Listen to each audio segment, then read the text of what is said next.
Recently, Karen Lugo, founder of the Libertas West Coast Project and co-director of the Center for Constitutional Jurisprudence, introduced Andrew C. McCarthy, a senior fellow at the National Review. He spoke at the Norman P. Murray Community Center, Mission Viejo, California. His topic: the threat of Sharia law in our communities. And later, Mr. McCarthy was kind enough to summarize his lecture for our camera. Okay, well, I think the main thing that we want to do is figure out who it is are the radicals and who are the moderates. And if you make your barometer for that terrorism, then you're going to miss an awful lot of people who are not moderate.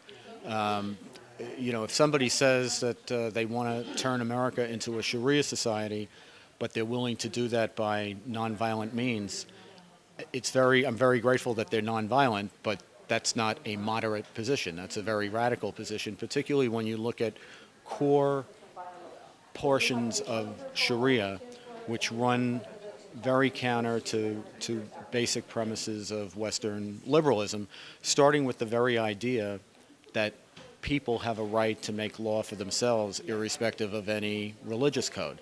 That's the basic premise of our society, and it's something that Sharia rejects.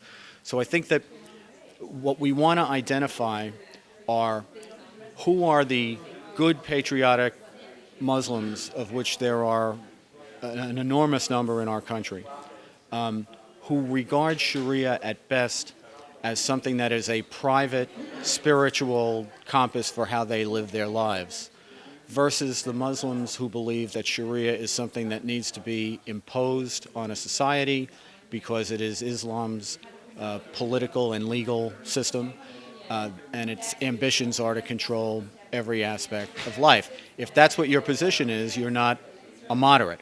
And I think by having that discussion and forcing people who want to see more Sharia in the United States defend what Sharia is, defend the inequality between Muslims and non-Muslims, defend the inequality between men and women, defend the depriving people of freedom of conscience, such that, for example, apostates, people who renounce Islam, are subject to capital punishment, in fact, in Sharia systems.